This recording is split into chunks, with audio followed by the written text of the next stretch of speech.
Déco dans le présent pour mieux construire l'avenir. La chronique d'Interentreprise avec Francette Florimond. Bonjour, j'espère que vous allez bien. Un petit tour du côté des pesticides.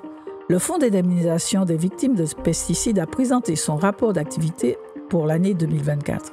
Ainsi, 978 personnes ont été indemnisées en 2024, soit une augmentation de 44% par rapport à 2023. 43% des demandes ont concerné des victimes directes et exactement 20 enfants exposés pendant la période prénatale, soit une augmentation de 100% par rapport à 2023.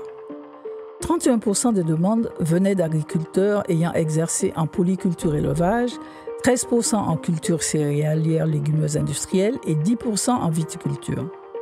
Les agriculteurs indemnisés exercent dans 7 régions, dont aux Antilles, c'est-à-dire en Martinique et en Guadeloupe. Ils souffrent principalement de cancer de la prostate et de maladies neurologiques. En 2024, la totalité des personnes indemnisées sont des hommes, dont 50% sont à la retraite.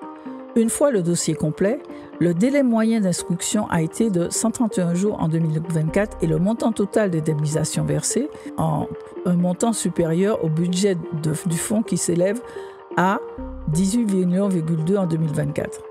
Le budget du fonds d'indemnisation des victimes de pesticides est alimenté par les cotisations accidents du travail et maladies professionnelles pour 2,24 millions et par la taxe sur les ventes de produits phytosanitaires pour 15,96 millions d'euros.